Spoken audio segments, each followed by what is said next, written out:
canal Arte Agora, tenho a satisfação de receber Caesa Sobreira. Caesa é um escritor, é um professor, ele tem muita coisa para contar. Ele é professor titular de Antropologia da Universidade Federal Rural de Pernambuco. Ele é doutor em Filosofia pela Universidade de Salamanca e tem pelo menos 3 doutorados feitos na Espanha, em Portugal e na Itália, onde ele estudou as raízes hebraicas do Nordeste, bem como as místicas judaica e islâmica. É autor de alguns livros, entre os quais Nordeste Semita e Gilberto e o Judaísmo, onde ele faz a relação entre Gilberto Freire e o judaísmo. E nós vamos conversar com ele agora. Caesa Sobreira, tudo bom? Tudo bom, Alexandre? Como é que vai? Há quanto tempo? Pois é, rapaz. Nós não nos vemos com a frequência que eu gostaria.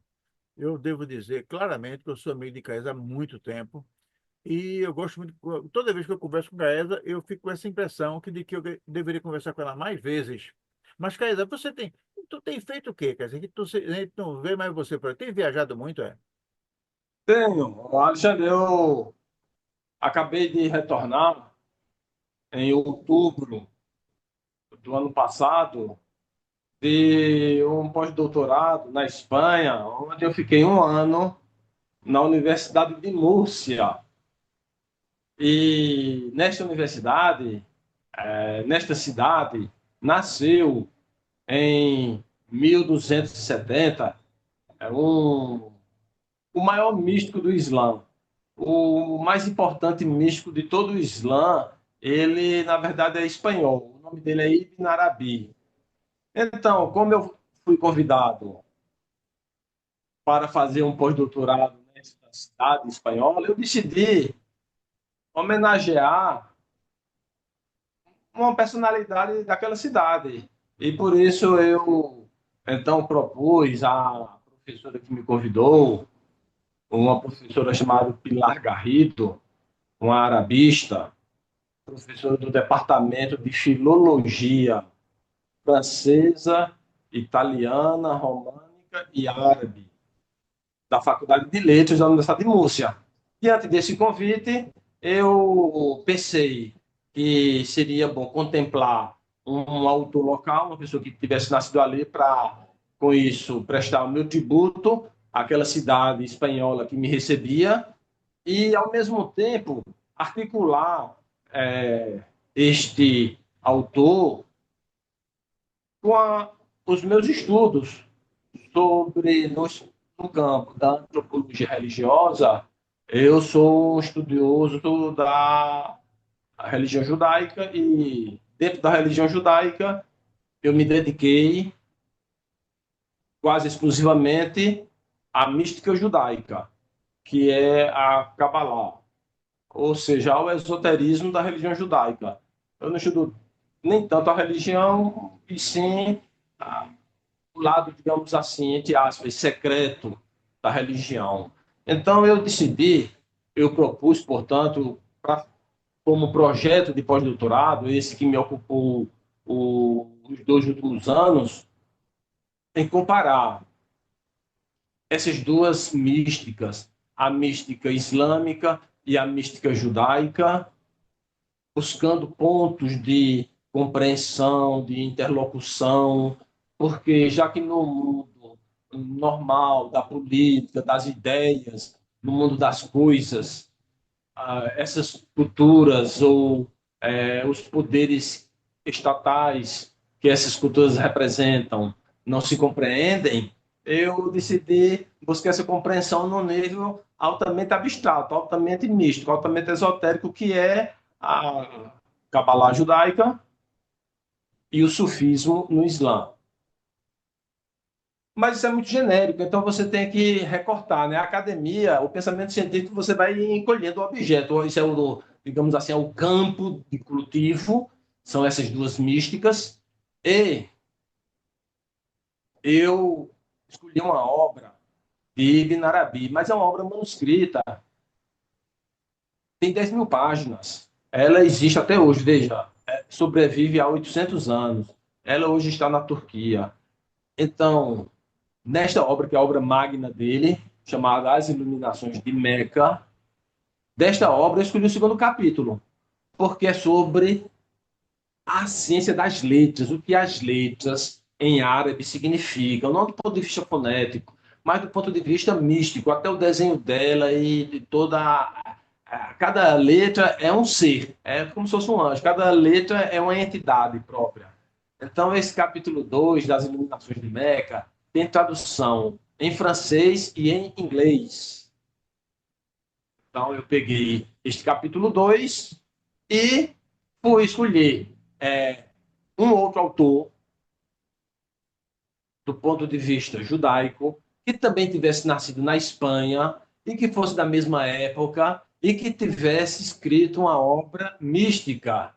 Então, eu encontrei o Zohar, que é a obra mais importante da Cabala judaica. Ela foi redescoberta ou reescrita na Espanha, desta mesma época. Então, esta obra chamada Zoa, ela representa uma síntese de todo o conhecimento da Torá, do Pentateuco, dos 5 primeiros livros da Bíblia. E ela própria, ela em si é uma análise, é uma ciência das letras, embora não exista no judaísmo algo assim como uma ciência das letras específicas como no Islã tem, Ilm al-Huruf, ciência das letras. A própria Cabala é uma ciência das letras. Então, pois bem, para encurtar a história, que a gente tem muita coisa ainda para contar, eu fiz esse recorte. O significado das letras do alfabeto hebraico, o significado místico das letras do alfabeto hebraico, em comparação com o significado místico das letras do alfabeto árabe, em dois autores nascidos no século XIII, ambos na Espanha. E coloquei os dois para conversarem. Eu fui, digamos assim, o intermediário dessa, como você está sendo intermediário entre eu e os nossos telespectadores, eu coloquei essas duas personalidades, né? O Rabino Moshe de Leon e o Sheikh Ibn Arabi. Coloquei ambos para conversarem. E esse foi o meu trabalho, pós-doutorado. E saí de lá com todas as os louvores que você possa imaginar, porque eu, Pois é, quando me dedico eu queria a um saber estudo. dessa conversa tão importante, o que foi que surgiu, quais foram as suas conclusões? Você é uma pessoa, você é um ser iluminado e você consegue Oh, ver coisas que as pessoas nem sempre veem. O que foi que você descobriu desse diálogo tão espetacular que você conseguiu conceber? olha, eu posso resumir dizendo o seguinte: esses dois conhecimentos, eles são muito semelhantes, tanto a cabala judaica quanto a mística islâmica. Eles tratam do mesmo objeto, eles falam do mesmo Deus, eles são apenas uma linguagem voltada mais para um grupo étnico, no caso os judeus, e no caso a Cabala e a religião judaica, e o outro, uma linguagem voltada para o resto do mundo, que é o Islã e, do ponto de vista que me interessa, o islamístico. Porque, da mesma maneira como eu falei para você, que na parte do estudo judaico eu me preocupo não com a religião em si, mas com a mística cabalística, no Islã, o que me interessa profundamente é a mística. E, como você sabe, a mística está assim, uma légua para além da religião, não é? O místico, ele necessariamente não se enquadra na religião porque ele tem outra compreensão da divindade e ele tem outro modo de interlocução da divindade. Então, eu cheguei à conclusão no livro, eu aponto as muitas semelhanças que existem em ambas as tradições e eu mostro que tudo nos leva a um princípio único. Aí, de certa forma, é uma reafirmação porque não é uma descoberta. Se você ler essa literatura da qual estamos falando, do século XII e XIII, na Espanha medieval, você vai encontrar uma reincidência dessa ideia que eu acho maravilhosa, que se repete ad infinito no Zohar, por exemplo, mas também no sufismo, que tudo é um. E, de certa forma, essa é a ideia central do pensamento de Ibn Arabi. A ideia central do pensamento de Ibn Arabi que tudo no universo é uma só unidade, né, que apenas a divindade é um único ser, mas que tudo no universo é, é esse único ser, ela reverbera, ela se espelha, ou não que ela se espelha, mas ela espelha, e reflete, é refletida nesta formulação permanente do Zoa, que diz apenas o seguinte: tudo é um. Tudo é Essa, um. essa teoria é muito complexa e muito simples. Ô, Sabe? Alguém ô, ô, poderá chamar de panteísmo, mas ô, está Kaesa, muito bem o falado seu, dentro o do seu, o panteísmo. seu, o seu objeto de estudo exatamente estava na Espanha, no século XIII, que você falou, né? É pouco Exatamente. depois do século XIII, a Espanha ela foi tomada pelo que existe de mais intransigente na religião católica, né? E aquilo foi uma maluquice, certo? Então ali o rei Fernando e aquilo, né, enfim. Isabel. É. Aí eu pergunto o seguinte: muita coisa se perdeu desse tempo. Sim, porque, veja, a gente estávamos falando na Idade de Ouro, na Idade de Ouro da Espanha, na Idade de Ouro do Islã espanhol, que era um Islã muito filosófico, grandes figuras surgiram nesse ambiente, né? Todo o resgate da filosofia grega foi realizada por muçulmanos, a grande parte dele da Espanha.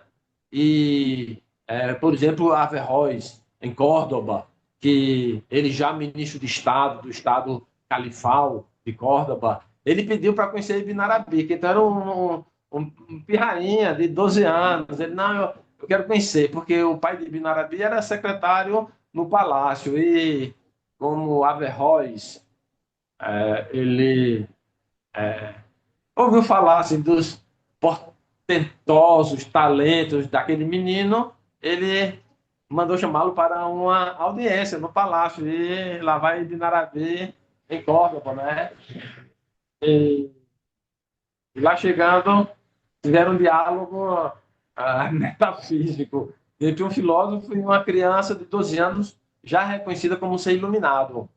E o diálogo é muito simples, né? Porque é inexplicável, né? É, ele esperou Ibn Arabi falar, aí perguntou sim ou não, né? Ele recepcionou Ibn Arabi com essa pergunta. E o Ibn Arabi disse não. E com isso o Averroes ficou tremendo, tremendo, tremendo. Aí, em seguida, o Ibn Arabi disse sim. E ele disse que ele ficou assim, em êxtase. E até hoje se discute o que é que significou esse diálogo de um pirraia de 12 anos e de um filósofo que até hoje nós estudamos, né? Porque quando se estuda filosofia medieval, sempre estudamos Averroes. É o grande representante, digamos assim, o grande intérprete de Aristóteles no mundo islâmico. Mas Ô, é porque, como você falou, então depois veio a tirania do, do, de uma religião que se pretendia dona da verdade absoluta. Porque até então, na Espanha, convivia muito bem, alguns, inclusive, reis cristãos. O rei de Toledo é conhecido por isso. Alfonso IX, o sábio, também era conhecido por reunir os sábios da corte. Na corte ele reunia quem? Os sábios de todas as religiões. A Espanha tem essa formação, digamos, medieval para cá, das três grandes civilizações, que são a judaica, a islâmica e a cristã. E a Espanha foi o epicentro onde conviveram durante algum tempo muito bem essas três religiões, mas a tirania, em algum momento, uma concepção muito que hoje se diz assim, fundamentalista de alguns reis cristãos, naquela mística da retomada, da reconquista da terra, foi demonizando tanto os judeus como os muçulmanos. Tanto que até hoje na Europa, né, sobretudo na Espanha, existe uma islamofobia muito forte e muito aparente, e uma judeofobia que é forte, mas não é aparente. porque se tem pudor de demonstrar tais fobias. Mas houve isso, né? E o que é que eu estou mostrando, então, relacionando o que você desenhou aí, né? Que, para resumir o que você falou, terminou na expulsão da Espanha e de Portugal. Por isso que nós estamos aqui, nós, eu, você, todo mundo, que somos descendentes de famílias que estão instaladas aqui há alguns séculos, somos todos, de alguma maneira, aparentados com o Jerônimo de Albuquerque, o Adão Pernambucano. E ele tem estudos publicados aqui pela Fundação Joaquim Nabuco sobre uma, um trabalho genealógico fantástico, que é intitulado exatamente Jerônimo Torto, que está provado que ele tem descendência cristã nova, portanto judaica. Todos nós nordestinos, luso-nordestinos, digamos assim, todos os luso-nordestinos, eles têm ascendência cristã nova. Se quiser, faz o DNA que vai dar. Hoje é lugar comum. Quando eu comecei a falar isso, no final dos anos 70, início dos anos 80, quando eu comecei a falar isso, ninguém dava a razão, não. Marcos Prado, crítico literário do Diário de Pernambuco, me deu uma página inteira, no início dos anos 90, quando eu já era professor universitário, federal. Ele me deu uma página inteira, onde aquilo que era exótico, que eu falava parecia exotismo, começou a se consolidar. Hoje já não se discute mais. O Gilberto Freire Neto emprestou as células da mucosa bucal para a pesquisa de genética molecular e na Universidade Federal de Minas Gerais. E deu o que deu, né? Que ele era judeu, que Gilberto Freire era judeu, que Gás é judeu, Alexandre, todos nós. Bom, mas veja bem, então isso tudo que nós conversamos até agora foi de uma das viagens que você fez, essa última, você passou um ano na Espanha. É, Mas foi. você já tinha feito outras duas viagens importantes, uma para Portugal e outra para Espanha. Como é que foram essas outras duas? Elas se complementam, elas deram origem a outros estudos? Como é que foi isso, César? É porque minha história intelectual, minha história acadêmica, na pós-graduação, é, mestrado, doutorado, pós-doutorado, foi toda na Europa. Foi toda ela iniciou na Espanha, né, com mestrado e um doutorado na Universidade Pontifícia, mestrado em Direitos Humanos, e na Universidade de Salamanca, que é a federal de lá, na Universidade de Salamanca, essa que tem 800 anos, nessa eu fiz um doutorado. E, e daí me vinculei muito ao mundo artístico e ao mundo acadêmico, não só da Espanha, mas irradiando da Espanha, porque Salamanca viajei do mundo inteiro. Eu tinha amigos do Japão, tinha amigos do mundo inteiro. Salamanca é o epicentro, digamos, da hispanidade. E com isso consegui criar uma rede de amizades muito grandes entre artistas e intelectuais, sobretudo de Portugal, Espanha, França e Itália, desses quatro países, né? Além, claro, né, de outras minhas vinculações com o Oriente Médio, com o Norte da África, aqui com alguns países aqui da América do Sul, com o Canadá. Então, em função dessa rede de amizades, aí vão surgindo os outros convites, né? Então, eu estou lhe falando isso dos anos 90, quando eu fui fazer doutorado, não existia nem a obrigação. A obrigação de fazer doutorado para ocupar cargo na universidade veio com o Fernando Henrique Cardoso. E quando eu fui fazer o doutorado, porque na minha universidade, eu estava na Universidade Federal da Amazônia, ninguém queria ir. Cada um se ganha muito dinheiro na Amazônia, as pessoas queriam era ganhar dinheiro, né? E eu queria era estudar, né? Até hoje, né? Já estou articulando o próximo pós-doutorado para continuar estudando. Então, essa primeira imersão na Espanha foi, não, claro, não foi a minha primeira imersão internacional, né? A rigor, a primeira internacional, como sempre, foi pela América Latina, né? Mas a primeira viagem para fora do Brasil, grande viagem, foi para Jerusalém, nos anos 80, início dos anos 80. Aí nunca parei de viajar e nunca parei de estudar. Então, aí daí seguiram-se, né? Depois teve um pós-doutorado na Universidade de Trás-os-Montes, Pois é, eu queria Universidade saber. de Trás-os-Montes de Alto Douro. Olha, isso é um assunto interessante. Eu já vou desenvolver com você. Mas você fez um gesto com a mão que queria falar, Alexandre. Não, não, Diz. é exatamente isso, né? Essa sua permanência em Trás-os-Montes, eu acho que é o Tara do nome, né? Eu queria que você falasse um pouquinho desse seu pós-doutorado, porque eu sei que aquela região é uma região muito rica, tem muitas coisas novas, e eu queria que você desenvolvesse um pouco para a gente o que foi que você aprendeu e o que foi que você ensinou naquela região lá. Como eu lhe falei, primeiro que tudo gira em torno de Salamanca. Foi uma reverberação de Salamanca, porque professores da UTAD, Universidade de Trás-os-Montes de Alto Douro, foram meus contemporâneos em Salamanca. E uma vez eu os trouxe para um congresso internacional aqui na Universidade Rural, né? E um grupo de professores do departamento de linguística, um grupo me convidou para eu fazer uma pesquisa no norte de Portugal. E o convite, apesar de honroso, eu não aceitei como foi formulado, porque eles queriam que eu pesquisasse manuscritos antigos encontrados em sinagogas medievais, que hoje está vendo uma grande, tanto na Espanha quanto em Portugal, quanto aqui no Brasil, está vendo assim, uma busca de raízes, né? Não só nós, né? Também os movimentos as culturas ligadas a populações autóctones brasileiras ou afro-brasileiras, está todo mundo procurando suas origens. Aí o convite era muito honroso, mas eu pensei, ir para a Europa, para Portugal, para fazer um estudo que só a rigor, não é que só interessaria, mas que interessaria era muito específico de Portugal.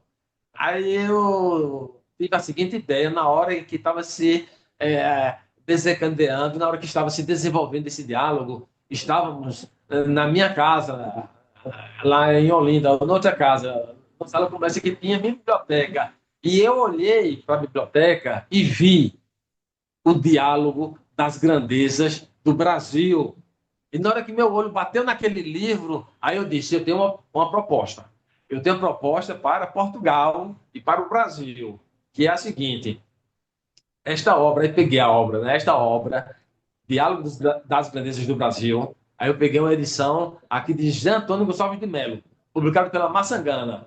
Aí eu disse assim: olha, essa obra aqui, o original desapareceu. Só existe duas cópias. A importância dessa obra é tão grande que a primeira edição é de 1900, isso escrito aqui em Olinda em 1618. 1618. Aí eu disse, a importância dela é confirmada pelo simples fato de a primeira edição, em forma de livro no Brasil, foi realizada por Capistrano de Abreu e publicada pela Academia Brasileira de Letras em 1930. Seguiram-se várias edições. Nesta nesse texto, baseado na ABL, tem umas 6 edições. Então, Pernambuco, como quer ser sempre pioneiro, aí José Antônio Gonçalves de Melo aprendeu, foi aprender espanhol, como é que é lá, o pessoal lá da Holanda, foi aprender holandês, foi para lá estudar holandês, eu sei que fez uma outra edição. Não que ele foi aprender holandês, mas enfim, esse texto está em português. Aí ele fez uma segunda edição não, digamos assim, chama-se tradição. Tem a tradição Capistrano de Abreu, tem a tradição Zé Antônio Gonçalves de Melo, que tem 3 edições, com a mais recente que aquele rapaz que foi para o céu, Leonardo Dantas, assinou a edição junto com o Zé Antônio. Pois bem, em uma edição na Universidade do Texas, na Universidade em Alberta, na cidade de Albuquerque, no Texas, tem uma edição em inglês baseada na de Zé Antônio. Pois bem, o que é que eu ofereci para Portugal? Eu disse: olha, em Portugal existe uma outra cópia desta obra que está esquecida e está desprezada na Biblioteca Nacional. E porque a crítica da época, ninguém era especialista, era jornalista, era historiador. Isso é uma área anecdótica. A crítica da época disse assim: não, mas é uma cópia inferior. A equidótica, a escola italiana, a escola portuguesa. Assim, não existe manuscrito inferior. Se descobrir um novo manuscrito de Lusíadas, um novo manuscrito de Lusíadas, ainda que seja mais rabiscado, que seja incompleto, tem a mesma importância, tem a sua história. Então, esse manuscrito inédito interessa a Portugal e interessa ao Brasil, porque foi escrito aqui nesta minha linda terra. Aí daí eu fiz isso. Nunca ninguém tinha feito antes, porque eu só faço coisa que nunca ninguém tinha feito. Aí a CEP publicou. Então é uma terceira tradição. Tem a tradição, veja, um tronco é holandês, a tradição holandesa é Capistrano de Abreu e Zé Antônio Gonçalves de Melo, com 9 edições no Brasil e 1 nos Estados Unidos.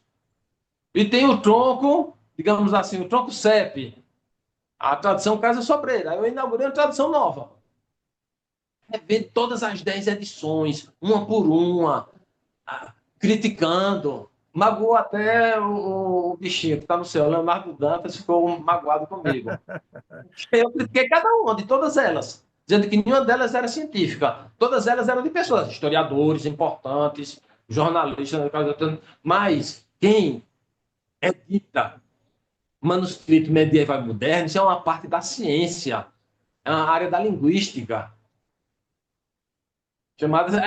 O nome é crítica textual, mas chama-se equidótica. O nome dessa área é equidótica, é uma área específica da ciência. Só, digamos assim, o que autoriza uma edição de uma obra, de um manuscrito na Europa, é se o autor dessa edição for um equidótico, uma pessoa. Porque tem regras científicas. Por exemplo, nunca eu jamais poderia botar o nome do suposto autor da obra, porque é uma obra que não tem autoria conhecida, né? Aí, Sim, mas a então, terceira. essa sua proeza intelectual foi na UTAD. Olha, eu não entendi a sua última formulação. Você Não, disse que essa proeza essa proeza intelectual foi no intelectual quê? se foi lá no norte de Portugal. Foi no norte, numa cidade chamada Vila Real. Eu Vila sei, Real. É, nós temos aqui uma parceira no canal até agora, Mila Simões de Abreu, que é professora na UTAD e mora em Vila Real. É então pronto. a Pois Mila é do Departamento de Arqueologia. você tá é uma área limítrofe a nossa. É. E nós temos aqui também um outro programa chamado Vida Selvagem, que é já com a parte ambiental, que é com um professor Maxim Jaffe, que é também de Vila Real. E interessante que esse Maxim, ele está fazendo um doutorado na Universidade de Londres, mas o objeto do trabalho dele, ele está colhendo dados no interior do Piauí, Maxim Jaffe. Então, nós temos essa relação muito estreita lá com o pessoal da UTAD, Então tá, em Vila Real. Vila Eu fiquei, Real. um pessoal que é um pessoal muito inteligente, e eu sei que gente inteligente atrai gente inteligente. Então não foi à toa que você foi para lá, não, e eles estão aprendendo com você. Por isso que a gente está conversando, né? Sim, Inteligência então, tem aço. Kaiser, Aço se afia com aço, aço se afia com aço. Inteligência se afia com inteligência. então você foi, então essa foi a contribuição que você deu à cultura a partir da sua presença lá em Vila Real. Mas aí depois você foi para a Itália. E na Foi, Itália, né? como é que foi? Olha, porque cada viagem dessa significa que eu tenho que voltar para o Brasil e ficar 4 anos aqui, Sei. né? É. É a legislação, né, do servidor público. Eu faço pesquisa no exterior, mas a cada pesquisa que eu faço no exterior, eu sou obrigado a ficar 4 anos aqui. Então, deixa eu fazer. Aí, Então, deixa eu mudar a pergunta. Me parece que a sua primeira incursão no pós-doutorado foi em Vila Real ou foi na Espanha? fui Vila Real. Vila Real. Aí você foi e produziu esse estudo que Leonardo Dantas não gostou, mas não gostou porque não quis, porque eu tenho certeza que o seu está, né? Mas aí você passou 4 anos aqui. E nesse período, Caesa, como foi a sua vida aqui? Eu sei que você não consegue ficar quieto, nem que você queira, Você tem É, um dinamismo intelectual tão grande que você deve ter produzido coisas aqui. Como foi esse período entre você fazer a próxima viagem e voltar de Vila Real? porque eu me dedico à universidade, né? Eu ministro aula e escrevo permanentemente, publico permanentemente e participo de várias instituições culturais e viajo todos os anos. Tem convite para eu dar palestra, sobretudo na Europa, no Oriente Médio. Nesse ínter eu fui voltei a Jerusalém, para o Egito, sempre atendendo a convites de conferência. E como a cada conferência que eu profiro, eu faço um texto, para não falar de improviso, porque quanto mais importante é o evento e quanto mais curta a plateia, mais é importante você não se deixar atrair nem pela emoção, nem pelas várias intervenientes de pensamento que lhe assolam durante o desenvolvimento de uma ideia. Então, eu escrevo um texto e, com isso, a cada ano eu tenho um livro novo, um livro com 10, 12, 15 conferências, que geralmente eu enfecho em determinadas temáticas e tenho publicado permanentemente, né? Entre ir para entre eu viver esse ano em Vila Real e ir para Roma para o segundo pós-doutorado, eu fiz uma viagem de prospecção à Índia. O objetivo, e eu fui por indicação, inclusive, do Instituto Oriente, que é um instituto muito importante em Portugal. Eu fui por indicação do Instituto Oriente, para Goa, com o objetivo de fazer um estudo da Inquisição em Goa, porque a Inquisição em Goa, do ponto de vista ah, é, proporcional, foi a mais violenta do mundo. Foi mais violenta do que a espanhola, olha, ser mais violenta do que a Inquisição espanhola é porque o bicho pegou. E, como você sabe, a Inquisição, a rigor, ela só pode atuar contra cristãos, né? Ela não pode atuar se a pessoa for, sei lá, chegou na Índia, a pessoa era hindu ou era muçulmano, a Inquisição, ou mesmo contra judeu fora do reino, porque não podia ter judeu no reino, a Inquisição não pode atuar, ela só atua contra cristãos. Pois bem, lá atuava contra todo mundo, aí tem textos clássicos sobre isso. E eu fui com muito interesse para a Índia, né? E, mas eu percebi que em Goa as pessoas e a academia não querem saber nada do passado português. Tinha um busto lá de Vasco da Gama, eles destruíram o busto.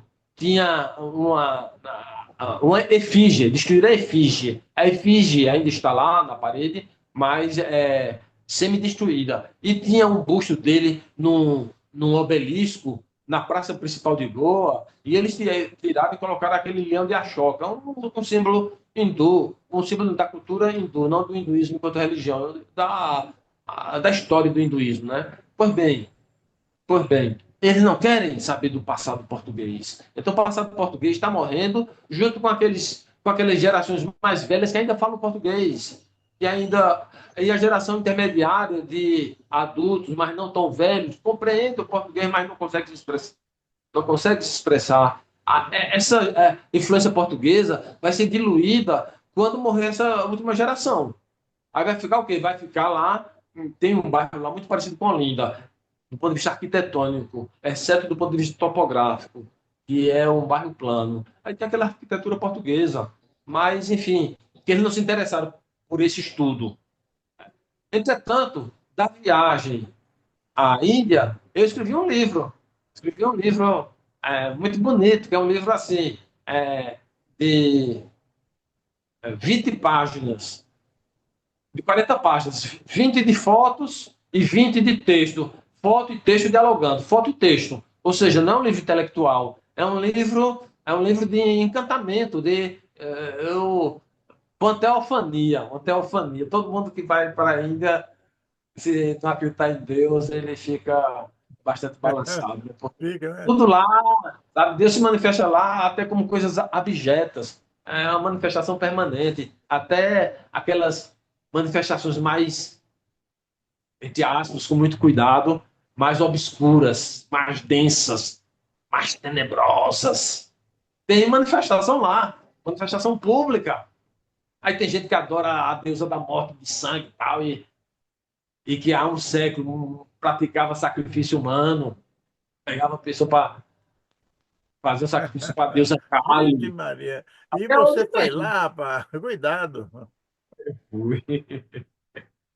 Olha, eu penetrei em todos os espaços permanentemente durante minha estadia lá. E, no momento eu fui turista. O tempo inteiro foi uma imersão absoluta, né? Foi uma imersão. E a parte que mais me emocionou do Então, ponto de vista. essa viagem a Goa, então foi quando você voltou de Vila Real, se instalou um tempo em Pernambuco, que aqueles 4 anos que são exigidos Quatro anos, mas você não se acomodou e fez algumas viagens. Uma delas foi a Goa, que produziu esse livro, que são 40 páginas, 20 são fotografias e 20 páginas de fotografias, 20 textos, e eles dialogam com uma mensagem artística e cultural, não é? É, foi um livro. Eu andei a Índia inteira, né, de norte a sul. Eu fiz ela, não fiz ela inteira, não, ela é grande, né? Mas claro, mas enfim, que eu me desloquei o tempo inteiro, né? Goa foi um momento da viagem. Mas é porque todo ano, como eu recebo mais de um convite por ano, dois ou três por ano, para atividades de pesquisa ou conferência no exterior, aí todo ano eu viajo, todo ano eu vou para a Europa, eu vou para a Ásia, eu vou para a África. Eu tenho Ô, essa. Caesa, então, veja bem, antes da gente prosseguir, nós temos que ver bem, a gente tem que conversar, descobrir um tempinho para conversar sobre seu livro mais recente, mas tem um livro também que eu queria conversar, Seu Nordeste Semita. Mas, veja bem, então, dessas suas viagens, e você já foi a Jerusalém, já foi a alguns centros de meditação na Índia, já foi a algumas cidades santas, qual desses lugares você sentiu com mais força a presença da divindade? Existe algum lugar que você sentiu assim mais forte do ponto de vista espiritual? É Jerusalém. É Jerusalém. Jerusalém. Jerusalém tem algo ali. A primeira vez que eu pisei em Jerusalém, eu era ateu. Muito jovem era ateu. Eu levei logo uma bufetada invisível. Levei eu chamo-se um beliscão, né? Um beliscão espiritual. Assim que eu cheguei lá, aconteceram muitas coisas que não se comenta, não se fala, né? São experiências muito pessoais, né? Mas um local que mais me impressionou pela intensidade da presença foi um Gurudwara. Gurudwara é um templo da religião Sikh na Índia. É um negócio impressionante porque a religião Sikh é uma síntese do hinduísmo, o hinduísmo super politeísta, com o Islã, que é ultra monoteísta. Aí sábios das duas religiões criaram no século XVI algo assim que eu diria de inspiração, mas também é muito racional, porque é uma reunião de homens santos e sábios dessas duas tradições que viviam lá na Índia, né? E que na superestrutura estão em conflito, que é o hinduísmo e os muçulmanos, né? Tanto que partiu o país em Paquistão e em Índia, por causa dessa diferença. Aí a religião Sikh é uma síntese das duas. E não tem uma liturgia específica, não. O dia inteiro, funciona o dia inteiro, o templo aberto, é um leitor, um homem santo, lendo o livro santo deles, que é um livro inspirado, não é um livro revelado por Deus, é um livro inspirado. E, enquanto isso, entram homens e mulheres, se senta onde quiser, não tem local para mulher, local para homem, cada um senta, não tem liturgia, basta você se colocar em uma posição de respeito, enfim, do jeito que você ficar melhor, à vontade. E olha, é um negócio impressionante. Eu fiquei, digamos assim, de tudo que eu pesquisei, né, eu sou professor de antropologia da religião, né? De tudo que eu pesquisei, foi a experiência mais intensa, de proximidade entre o discurso de uma, de uma doutrina e aquela prática tão simples, tão poderosa que eu vi ali naquele santuário. Esse livro é raro, mas eu guardei, eu tenho um exemplar para lhe dar. Ah, muito obrigado, muito obrigado. Mas, ô Kaesa, vamos então, é bem. Então, deixa eu ver, eu já estou meio perdido, viu? Aí você foi, tá certo, foi para Vila Real, depois foi à Índia, fez lá um estudo profundo, voltou para o Brasil, completou o tempo, aí viajou para a Itália, para Roma. Aí eu fui para Roma, a convite também, né? Porque tudo é convite, né? Eu sei, Né? sei, sei. Danças acadêmicas, você vai conhecer das pessoas. Então, em uma das minhas andanças pela Espanha, eu presidi um tribunal doutoral. É uma honra muito grande. É aqui você presidir uma banca de doutorado, que já é algo honroso aqui. Mas você, um estrangeiro, presidir um tribunal doutoral na Europa é uma consideração muito grande. E a doutoranda era uma moça italiana que fez a pesquisa sobre o Nordeste do Brasil, por isso que eu fui convidado para a banca. E como eu era assim, naquele assunto, da banca inteira, naquele assunto específico de judaísmo no Nordeste, pela minha obra, pela minha bibliografia, eu era autoridade no assunto, aí me concederam a honra de presidir o tribunal. Pois bem, eu estava querendo fazer um pós-doutorado em Roma e neste tribunal estavam o pai e a mãe dela. E a mãe dela era da Universidade de Roma, é da Universidade de Roma. Então ali já saiu um diálogo, ali já saiu um convite. Ah, vamos sim para Roma e tal. Aí, vamos lá. Aí, então eu já apresentei um projeto. Vez que eu apresento um projeto para a universidade que me convida, eu gosto de atender aquele local e gosto de atender sempre o meu local, que é o Nordeste, o Brasil, Pernambuco. Aí eu propus pesquisar, eu havia descoberto anos antes que houve um movimento de retorno ao judaísmo no sul da Itália e de aspectos diferentes do nosso, porque lá teve um profeta, uma pessoa que não era cristão novo, não, era um cristão velho, que teve uma revelação, teve uma inspiração, pensou que o judaísmo tinha desaparecido do mundo e decidiu recriar a religião de Moisés. A história é essa. Outra história. Aí eu propus fazer a análise dos que eu denominei de neo-judeus. Neo-judeus. De Pernambuco, de Portugal, que é onde esse fenômeno tem início, no início do século XX, que é o caso paradigmático, então a gente estuda a partir do paradigma. Então eu coloquei os neojudeus de Pernambuco, de Portugal e da Itália, para estudar esse aspecto italiano, tão diferente do nosso. O do Nordeste, de Pernambuco, é muito diferente do de Portugal. Muito diferente, mas mais semelhante. O caso da Itália, não, é um profeta, não tem nada a ver com o nosso caso. Aí eu fui apenas estudar, e daí fui na cidade, conhecer pessoas que conheceram ele, peguei manuscrito dele, publiquei pelo menos 10 páginas inéditas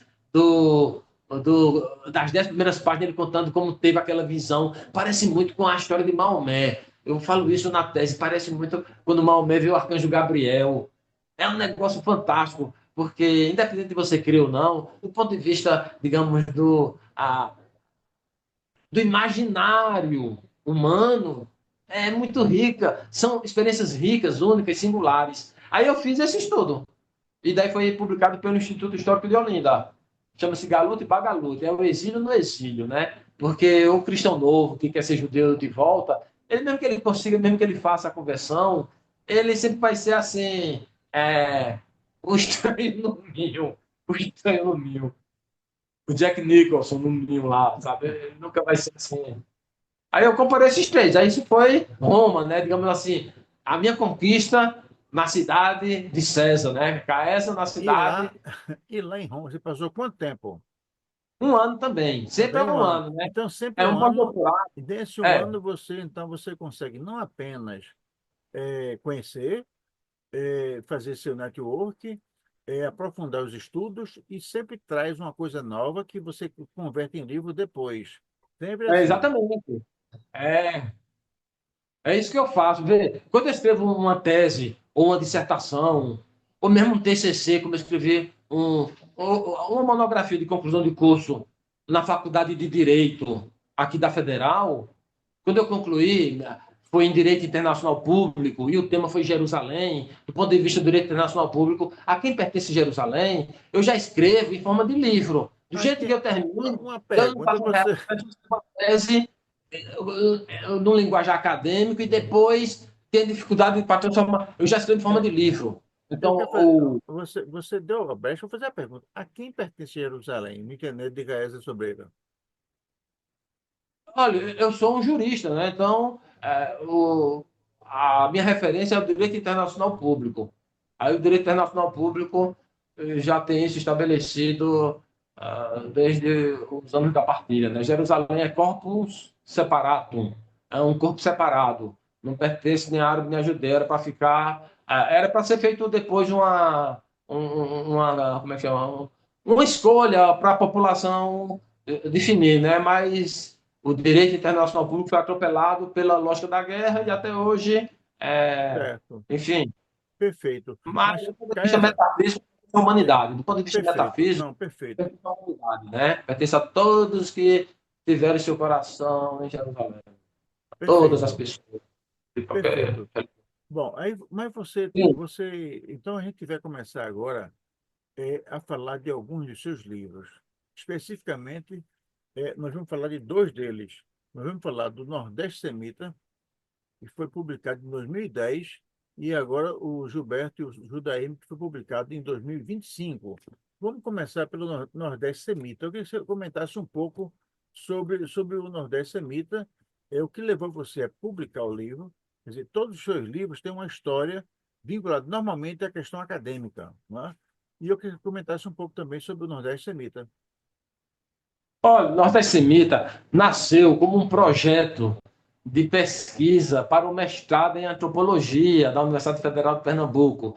Essa é a gênese dele. Esse projeto não foi aceito lá e desencadeou uma diferença de opiniões muito forte entre eu e dos professores norte-americanos daquela universidade.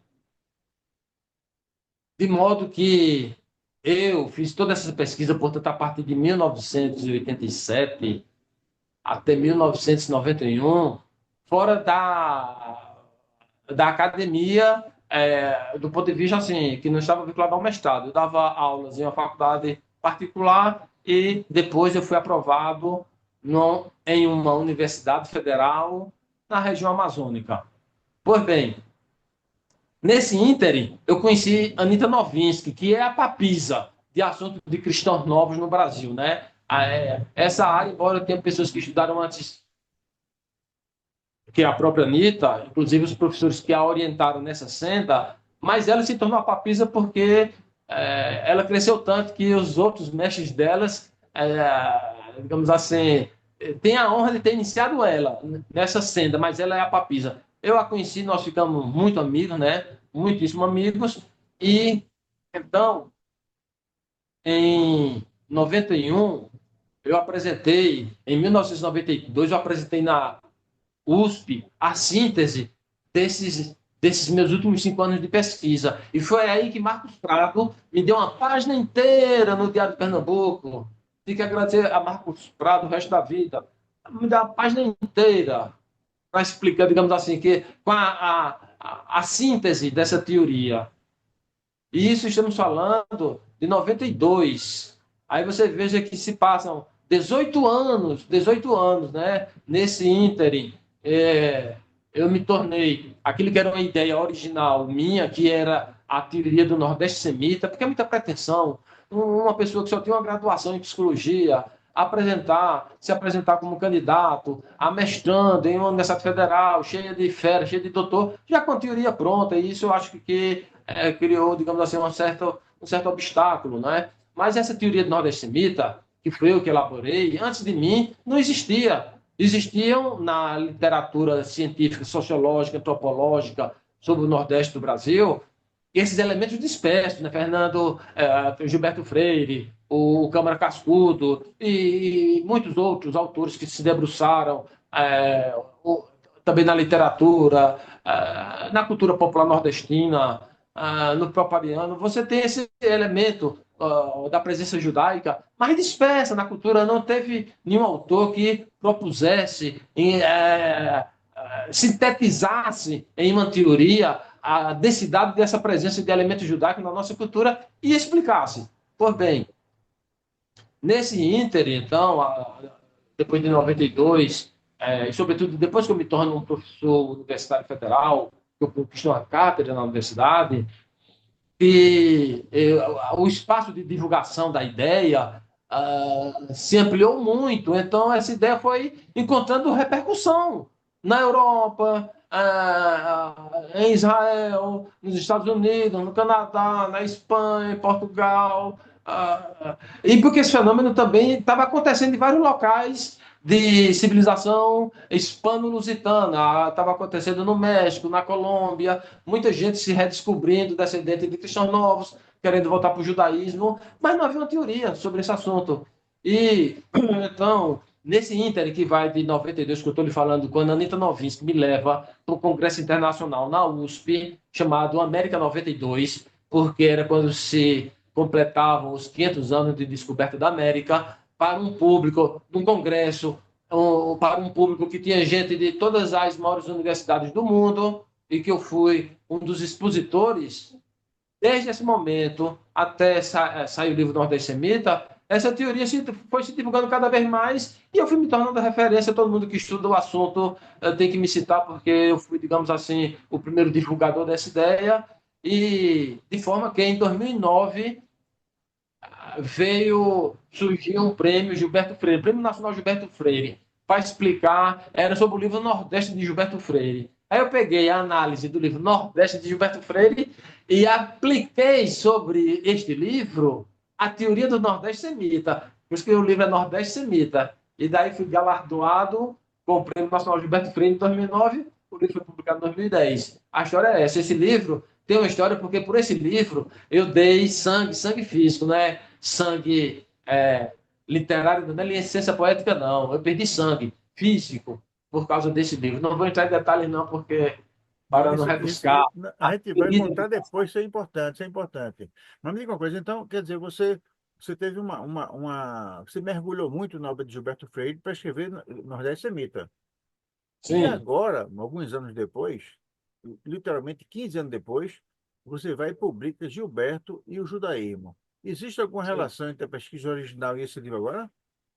Olha, eu diria que o vínculo foi a Anitta Novinsky, porque a Anitta Novinsky, eu a trouxe várias vezes aqui para a Universidade Federal, ou para a Federal Rural de Pernambuco, e para outros eventos aqui pelo governo do o segundo governo pós-exílio de Miguel Arraes. Nós trouxemos a Anitta aqui, fizemos uma super festa para ela, fizemos um lançamento na Livro 7 do livro desse Congresso América 92. Mas, pois bem, em uma das vindas aqui, nessa que foi para a premiação desse livro Nordeste Semita, saímos para jantar eu, Anitta Novinsky e Sônia Freire, a filha de Gilberto. E se comentava a acusação que paira de que Gilberto seria antissemita e que Sônia pediu a Anitta que escrevesse uma obra sobre Gilberto, abordando esse assunto. E a Anitta aceitou, topou, mas já ela nunca revelou a idade dela, não. Eu sabia porque eu sou muito amigo de Tânia Novinsky, a neta dela, é psicóloga também. A gente tem um vínculo pessoal muito forte e por isso eu sei qual é a idade de Anitta. E por isso que eu falo na introdução do livro a idade de Anitta. Ela já não podia mais escrever. E nisso, Sônia, já aqui na casa de Gilberto Freire, na presença da Jamile, que é a gerente editorial, pediu para eu escrever este livro. Me pediu. E E eu escutei aquele pedido, não disse nem sim nem não, e daí veio a pandemia. E eu tinha uma biblioteca, a coleção gilbertiana tem uns 25 a 30 livros de Gilberto, né? De Casa Grande Senzala, eu tenho várias edições, a da Venezuela, com o prefácio do Darcy Ribeiro. Eu tenho, enfim. Aí eu estava sem poder sair de casa e me lembrei do pedido de Sônia Freire, daí decidi escrever Gilberto e o Judaísmo. E daí eu fiz o seguinte recorte. Primeiro, a trilogia, Casa um por um, Casa Grande Senzala, Sobrados e Mucambos, Ordem e Progresso. E depois, mais 25 títulos. Alguns repetidos, porque um publicado aqui, outro publicado na Espanha, ou publicado no México. Mas, pois bem, dissequei todas as referências, das mais simples, das mais complexas, das apenas que eram en passant, aquelas que eram mais analíticas, separei tudinho que tinha, de todas, sem deixar escapar nada. Pode ter escapado, claro. Enfim, mas com afã de não deixar escapar nada. E assim eu fiz com as 25 obras que eu tinha na minha casa, que eram as mais importantes deles. Todas as mais importantes eu as tinha. Tudo trabalhando com o que eu tinha na minha biblioteca. E daí eu fui pegar, nesta estante gilbertiana, aqueles autores que eram contra ele, aqueles autores que eram favoráveis a ele. Daí escolhi mais ou menos 10 ou 11 de cada lado e fui procurando nestas obras o que eles falavam sobre o aspecto judaico. Não é sobre a obra de Gilberto Freire, não. Então, alguns, por exemplo, que gostavam de Gilberto Freire, escreviam um livro sobre Gilberto Freire, não falavam nada, nenhuma palavra. Mas como eu tinha aquele livro ali, aí eu, digamos assim, falava e dizia, bom, nesse assunto não fez nenhuma abordagem. No outro eram pessoas que não gostavam de Gilberto, criticavam a obra de Gilberto, mas nesse assunto também não falavam nada. Outros tinham capítulos inteiros dedicados ao tema. Não existia livro sobre esse assunto. Nenhuma obra, nem no Brasil, nem no exterior. Bom, aí fiz essa, peguei os que gostavam dele e os que não gostavam dele. Depois peguei os 3 biógrafos, inclusive Sônia Freire, e depois peguei escolhi 3 prefaciadores. Um ele próprio, Gilberto, numa edição de 1950. O outro foi Fernando Henrique Cardoso. E o outro foi o Darcy Ribeiro.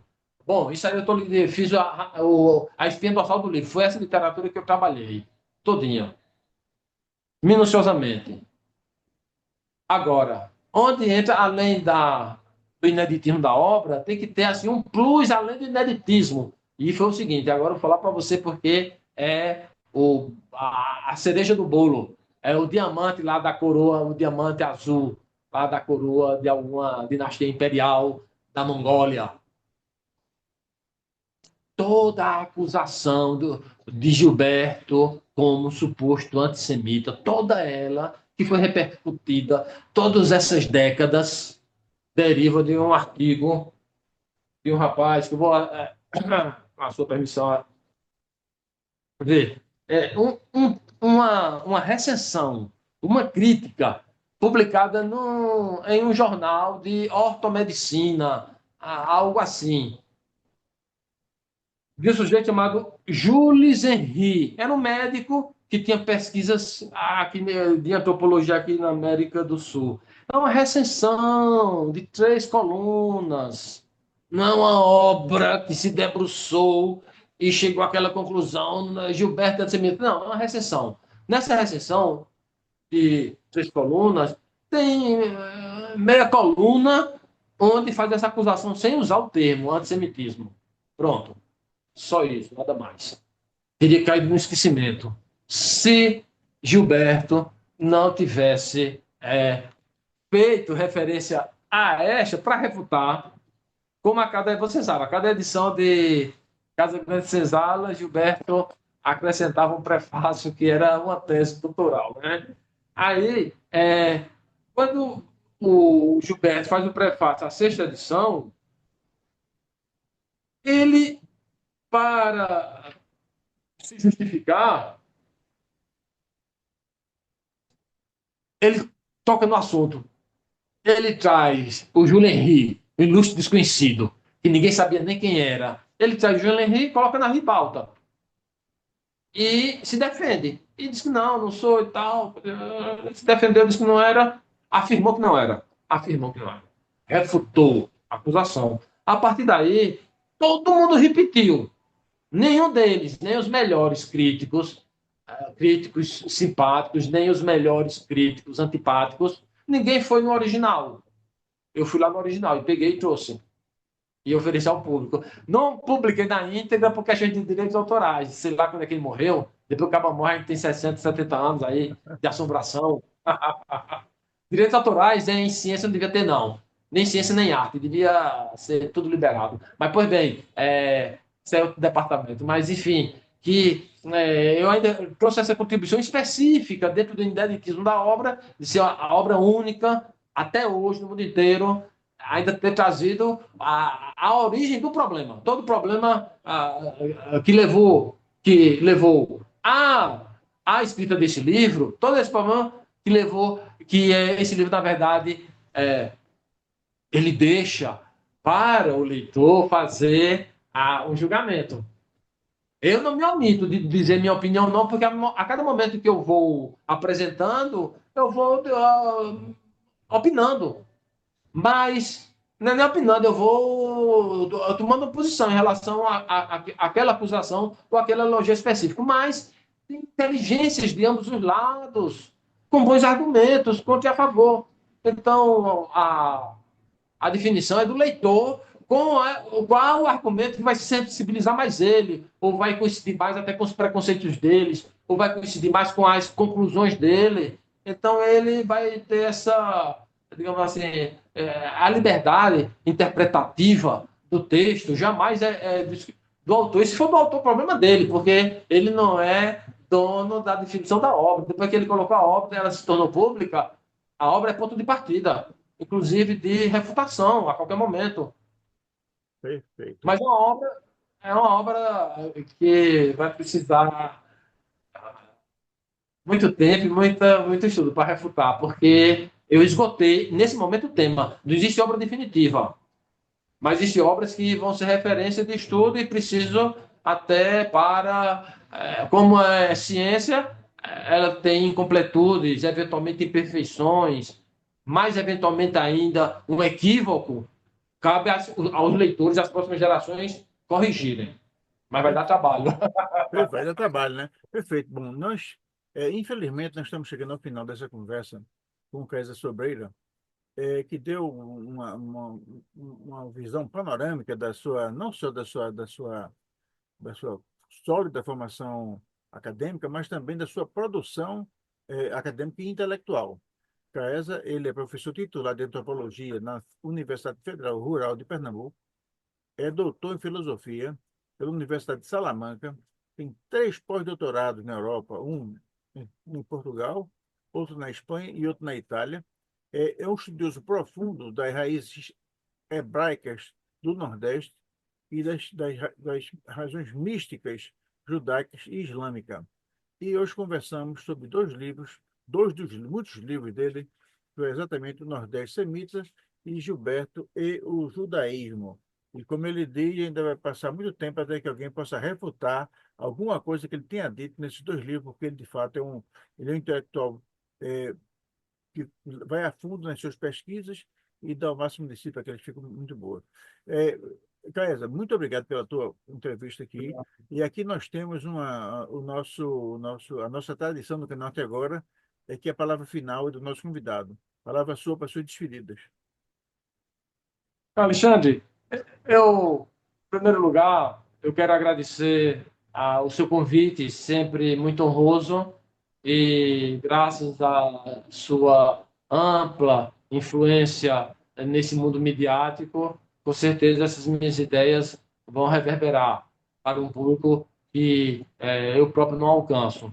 E, em segundo lugar, agradecer a paciência dos que assistiram a esse vídeo e pedindo que leiam essas minhas obras e contribuam de forma crítica, não aceitando nenhuma das interpretações ali contidas como uma verdade estabelecida, mas apenas como um ponto de partida para avançar no conhecimento específico de cada uma dessas obras. E com isso, Alexandre, meu querido amigo, eu reafirmo a gratidão que eu afirmei no começo dessas palavras e me colocar à disposição para novos encontros e novas conversações. Muito obrigado e até breve.